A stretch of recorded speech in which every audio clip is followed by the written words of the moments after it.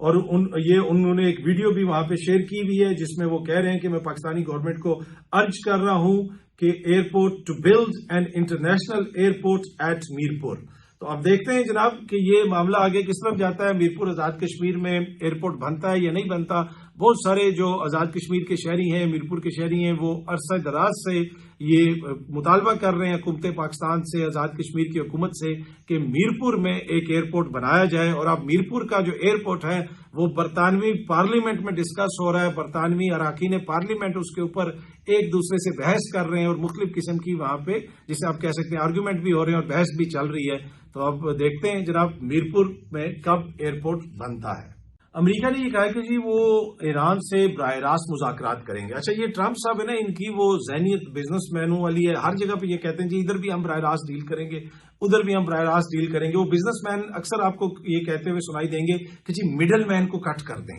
Middle man کو کٹ کر دیں، ادھر پھر پروفٹ ہمارا زیادہ ہوگا. تو ٹرمپ کی بھی اسی قسم کی مینٹیلٹی ہے. وہ ہر چیز کو ایز اے بزنس ڈیل دیکھتے ہیں. اب تک وہ جو کچھ کر رہے ہیں امریکہ میں، ان کے خلاف مظاہرے بھی ہو رہے ہیں، احتجاج بھی ہو رہا ہے، اور عالمی سطح کے اوپر جو اسٹاک ایکسچینج کے ساتھ ہوا، عالمی مارکیٹس کے ساتھ ہوا، وہ بھی ہمارے سامنے ہے. لیکن وہ بضد ہیں کہ جناب میں امریکہ کو گریٹ دوبارہ بنا رہا ہوں اور ہر صورت میں امریکہ کو ہم گریٹ بنائیں گے. اینی وے انہوں نے یہ کہا ہے کہ جی ہم براہ راست ایران سے گفتگو کر رہے ہیں، اور اگر ایران سے ہماری گفتگو کامیاب نہیں ہوئی تو اس کا نتیجہ